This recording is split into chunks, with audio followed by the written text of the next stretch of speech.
Halo teman-teman, kembali lagi bersama saya Rizky Alamsah.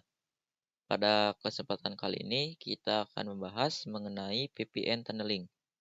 Jadi yang pertama kita akan membahas mengenai konsep. Jadi VPN itu memiliki kepanjangan Virtual Private Network.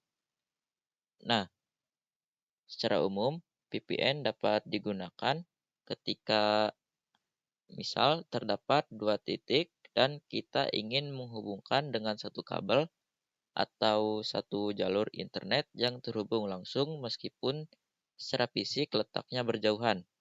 Nah, jika kita menyewa layanan kabel fiber optik ataupun infrastruktur wireless dan lainnya yang mengharuskan terhubung secara langsung, mungkin akan mengalami kesulitan dan menggunakan biaya yang mahal.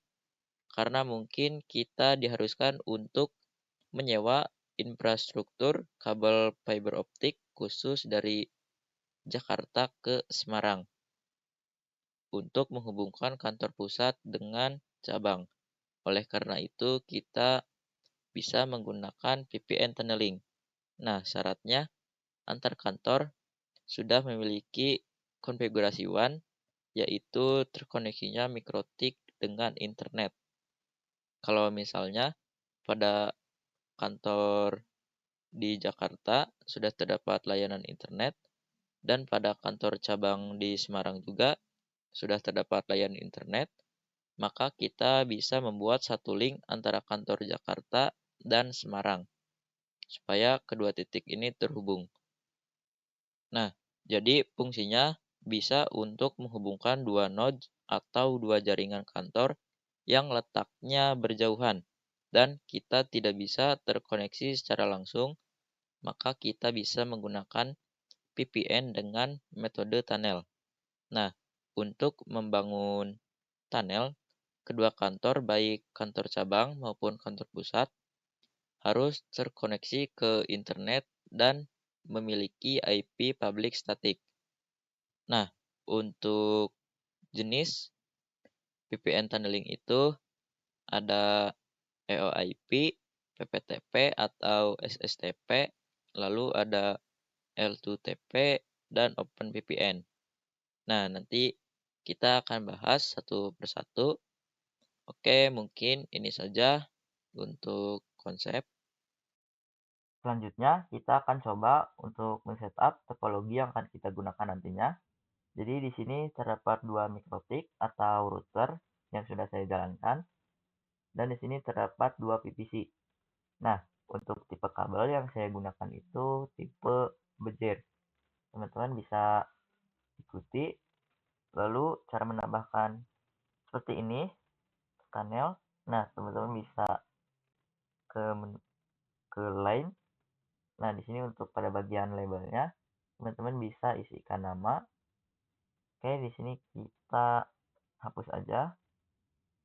Nah, di sini kita coba sambungkan ke PVC-nya. Oke, kita sambungkan. Lalu kita coba masuk ke mikrotiknya.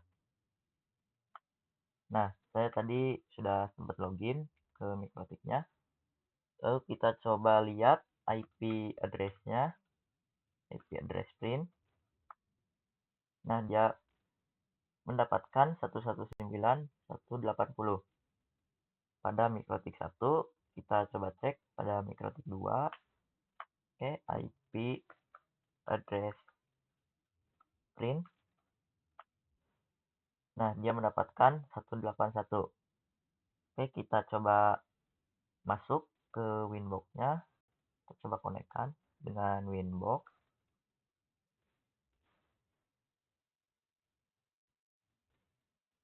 Oke, di sini kita bisa coba masuk, kita connect untuk yang router 1. Nah, di sini kita bisa coba ganti untuk hostname-nya, sistem, identity, lalu misal untuk yang mikrotik 1 itu namanya saya ganti menjadi router pusat atau R pusat. Oke, kita apply, lalu oke. Lalu kita coba masuk ke mikrotik keduanya tanpa menggunakan Dromon karena ini sudah terhubung ke ISP atau netnya. Oke, di sini kita connect.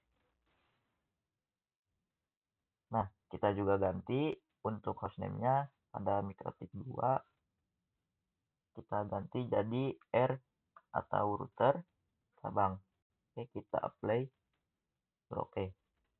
Lalu kita ganti juga pada bagian namanya. Kita samakan R pusat. Lalu kita save. Kita juga ganti pada mikrotik 2-nya R cabang atau router cabang. Oke, di sini kita save. Sini kita bisa rapihkan. Nah, lalu karena di sini saya mendapatkan IP secara DHCP, saya akan coba untuk setting IP statik agar nanti kalau routernya dimatikan, IP-nya tidak hilang. Oke, di sini kita bisa masuk ke Winbox terlebih dahulu. Di sini kita coba matikan dulu DHCP client-nya. Kita pergi ke menu IP, lalu DHCP client. Nah, di sini kita disable. Lalu kita pastikan pada IP root-nya tidak ada yang mengarah ke internet. Oke, untuk yang router pusat sudah disable. Lalu untuk yang router cabang juga IP DHCP client. Oke, di sini kita disable. Oke. Nah, kita bisa konfigurasikan IP address-nya di terminal aja. Jadi kita coba untuk lihat dulu IP address-nya. IP address print. Nah, dia sudah tidak ada. Lalu kita ketikkan add address sama dengan lalu masukkan IP yang ingin digunakan. Misal 192.168.119.21/24. Lalu untuk interface-nya yang mengarah ke internet yaitu Ether 1, kita enter. Lalu kita coba print. Nah, dia sudah ada. Lalu kita tambahkan untuk gateway-nya IP. Kita masuk ke menu IP root. Lalu kita add gateway sama dengan, nah, lalu masukkan IP si ISP ini atau net ini. Kita bisa melihatnya. Nah, jadi IP ISP-nya 192, yang ini 119.2. Oke, untuk gateway-nya kita bisa masukkan 192.168.119.2. Kita enter. Lalu kita coba print. Nah, dia sudah ada yang mengarah ke internet. Lalu kita juga konfigurasikan IP DNS-nya agar bisa internetan. Oke, kita masuk ke menu DNS-nya. Lalu kita ketikkan set server. Lalu masukkan 888. Oke, di sini kita coba untuk ping 888. Nah, di sini dia sudah bisa. Lalu kita coba untuk ping ke domainnya google.com. Nah, dia juga sudah bisa. Lalu kita lakukan juga pada mikrotik 2. Oke, kita coba lihat dulu IP address-nya. Kita coba print. Nah, dia kosong. Lalu kita tambahkan add address sama dengan, lalu kita masukkan IP-nya. Nah, karena pada router pusat 119.21 untuk router cabang, di sini kita menggunakan yang 119.22. Oke, slash 24, jangan lupa grafiknya, lalu interface-nya yang ether 1. Oke, kita enter, lalu coba print. Nah, dia sudah ada IP-nya. Lalu kita tambahkan gateway-nya, IP root, lalu add gateway. Lalu kita tambahkan gateway yang tadi 192.168.119.2. Kita coba print. Nah, dia sudah ada. Lalu kita tambahkan IP DNS-nya. IP DNS set server lalu 888. Lalu kita coba ping ke 888. Nah, dia sudah bisa. Lalu kita juga coba untuk ping ke domainnya, yaitu google.com.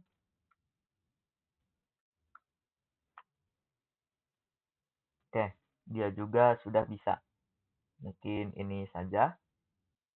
Selanjutnya, kita akan membahas mengenai konfigurasi EOIP. Nah, jadi jenis VPN tunneling itu ada banyak. Ada EOIP, PPTP atau SSTP, lalu ada L2TP dan OpenVPN. Nah, kita akan membahas mengenai EOIP terlebih dahulu. Jadi, EOIP memiliki kepanjangan Ethernet over IP. Nah, EOIP adalah protokol pada mikrotik RouterOS yang berfaedah untuk membangun sebuah network tunnel antara mikrotik router di atas sebuah koneksi TCP IP. Nah, untuk membangun tunnel, kedua kantor, baik kantor cabang maupun kantor pusat, mesti terkoneksi ke internet. EOIP tunnel itu menghubungkan antar site yang dimana antar site itu harus memiliki network yang sama. Oke, kita langsung saja masuk. Nah, di sini kita langsung saja masuk ke Winbox-nya. Oke, di sini kita masuk ke Winbox-nya, kita cari Winbox.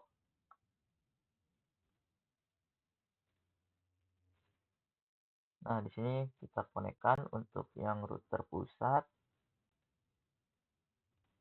Lalu untuk yang router cabang kita konekkan. Nah, untuk konfigurasi OIP kita bisa pergi ke menu interface. Lalu di sini kita bisa add. Di sini kita pilih yang EOIP tunnel. Nah, untuk name-nya karena di sini dari router pusat kita name-nya menggunakan cabang.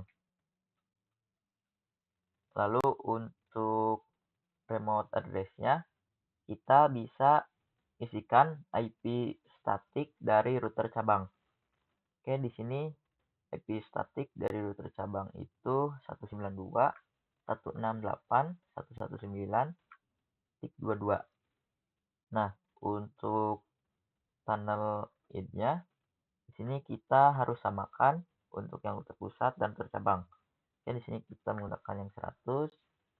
Lalu kita apply. Oke. Nah, di sini belum ada informasi error. Kenapa? Karena kita harus konfigurasi EOIP tunnelnya juga pada sisi cabang. Oke, kita bisa masuk ke router cabang. Di sini kita masuk ke menu interface, lalu add, lalu ke EOIP tunnel. Untuk namanya, karena dari router cabang, maka kita masukkan to pusat. Lalu untuk remote address-nya kita bisa isikan IP dari router pusat. Oke, kita isikan 192.168.119.21. Lalu untuk tunnel id-nya kita samakan yaitu 100. Lalu kita bisa apply. Oke. Nah, di sini sudah ada informasi R, artinya running. Oke, kita coba cek koneksi antara router pusat dan router cabang. Oke, kita coba untuk yang di router pusat, kita masuk ke terminal. Lalu kita coba untuk ping ke router cabang. Oke, kita ping 192.168.119.22. Nah, di sini sudah bisa. Oke, mungkin ini saja. Selanjutnya, kita akan coba untuk menghubungkan antar PVC-nya. Jadi, untuk bisa melakukan koneksi antara kedua PVC-nya, kita bisa menggabungkan antara Ether 2 dengan interface tunnel ini pada satu interface bridge. Begitu juga dengan yang di cabang, kita gabungkan antara Ether 2 dan interface tunnelnya ini. Kita gabungkan menjadi satu interface bridge sehingga nanti PVC 1 ketika ingin komunikasi ke PVC 2 dia melewati interface bridge. Oke, kita langsung saja kita nyalakan PVC-nya.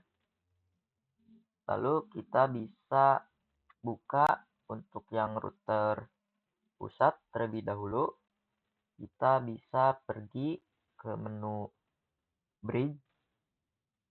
Nah, di sini kita tambahkan untuk namanya terlebih dahulu. Untuk namanya, misal kita menggunakan bridge for EOIP. EOIP. Kita apply. Lalu oke. Nah, lalu kita tambahkan untuk interface apa saja yang ingin di bridge. Oke, di sini kita tambahkan yang Ether 2 terlebih dahulu. Lalu kita tambahkan untuk yang EOIP tunnelnya. Oke, kita play. Oke. Nah, lalu kita juga tambahkan pada router cabang. Oke, di sini kita bisa masuk pada bridge-nya. Lalu untuk namanya kita samakan EO bridge for EOIP. EOIP. Oke, kita apply. Lalu oke. Lalu untuk interface yang ingin tambahkan yaitu Ether 2 dan interface tunnelnya. Oke, kita tambahkan untuk yang interface tunnelnya. Kita play, lalu oke. Nah, sebelum kita melakukan pengujian, kita harus mengkonfigurasikan terlebih dahulu IP pada PVC-nya. Oke, kita tambahkan terlebih dahulu pada PVC 1 IP. Untuk PVC 1 misal saya menggunakan 192.168.1.1/24. Nah, untuk gateway-nya kita kosongkan saja dulu karena ini tidak membutuhkan gateway. Oke, kita enter. Lalu kita coba lihat show IP. Nah, sudah ada. Kita tambahkan yang PVC 2 IP 192.168.1.2 karena yang PVC 1 1.1. Oke, kita enter. Nah, lalu kita coba untuk lakukan pengujian dari PVC 2 ke PVC 1. Misal kita coba ping 192.168.1.1. Nah, dia sudah bisa. Lalu bagaimana kalau interface tunnelnya saya matikan? Jadi pada interface untuk EOIP tunnel coba untuk disable. Lalu kita lakukan pengujian. seharusnya dia tidak bisa. Nah, dia tidak bisa, lalu kita coba nyalakan, kita lakukan pengujian lagi.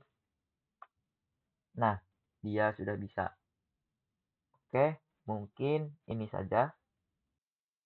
Selanjutnya, kita akan coba untuk agar PVC-PVC ini bisa mengakses internet. Nah, untuk bisa internetan, itu kan memerlukan beberapa parameter seperti gateway, terus DNS-nya.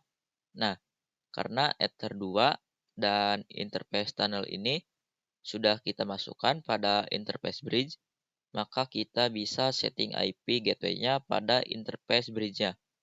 Oke, langsung saja kita masuk ke routernya. Untuk bisa memberi gateway ke kliennya, kita bisa pergi ke menu IP, lalu addresses. Nah, di sini kita tambahkan IP address untuk interface bridge-nya. Oke, di sini kita isikan IP address-nya misal 192.168.1.3. Jangan lupa prefix-nya. Oke, kita apply, lalu oke. Lalu kita coba PVC 1 untuk ping ke gateway-nya. Oke, kita coba ping 192.168.1.3. Nah, dia sudah bisa. Lalu kita coba lakukan pada router kedua. Oke, di sini kita bisa pergi ke menu IP, lalu address. Nah, di sini kita bisa tambahkan IP-nya untuk interface bridge. Lalu untuk IP address-nya misal 192.168.1.4/24. Oke, kita apply, lalu oke. Lalu kita lakukan ping dari PVC2 ke gateway-nya, ping 192.168.1.4. Nah, dia sudah bisa. Nah, lalu kita bisa setting pada bagian firewall NAT-nya pada setiap routernya agar PVC-PVC-nya bisa akses internet. Oke, kita masuk ke router satu terlebih dahulu atau router pusat. Kita masuk ke menu IP, lalu firewall. Nah, pada bagian NAT-nya kita add. Lalu untuk chain-nya kita menggunakan yang SRC NAT. Untuk port interface-nya yang mengarah ke internet yaitu Ether 1. Lalu untuk action-nya kita bisa menggunakan yang masquerade. Oke, kita apply, lalu oke. Lalu kita lakukan juga pada router cabang, IP, lalu firewall. Nah, pada bagian NAT-nya kita tambahkan untuk chain-nya sama, SRC NAT. Untuk out interface-nya Ether 1. Lalu untuk action-nya kita pilih yang masquerade. Lalu kita apply, lalu oke. Nah, sebelum melakukan pengujian, kita bisa isikan terlebih dahulu parameter yang kosong. Kita coba lihat show IP. Nah, untuk gateway dan DNS-nya itu belum diisikan. Oke, kita bisa isikan IP 192.168. Kita menggunakan IP yang ini 1.1. Lalu untuk gateway-nya 192.168.1.3. Oke, kita bisa enter. Nah, lalu kita bisa isikan untuk DNS-nya, IP DNS 888. Oke, kita bisa lihat lagi show IP. Nah, dia sudah terisi. Kita coba ping 888. Oke, sudah bisa. Lalu kita coba ping menggunakan domainnya yaitu google.com. Nah, dia juga sudah bisa. Lalu kita lakukan hal yang sama pada PVC2. kita lihat dulu show IP. Nah, untuk gateway dan DNS belum diisikan, kita bisa isikan IP 92.168.1.2. Lalu untuk gateway-nya kita isikan 192.168.1.4. Oke, kita enter. Lalu kita isikan untuk DNS-nya 888. Nah, lalu di sini kita lihat lagi show IP. Lalu kita bisa coba ping 888. Nah, dia sudah bisa. Kita coba ping ke google.com. Nah, dia juga sudah bisa. Oke, mungkin ini saja.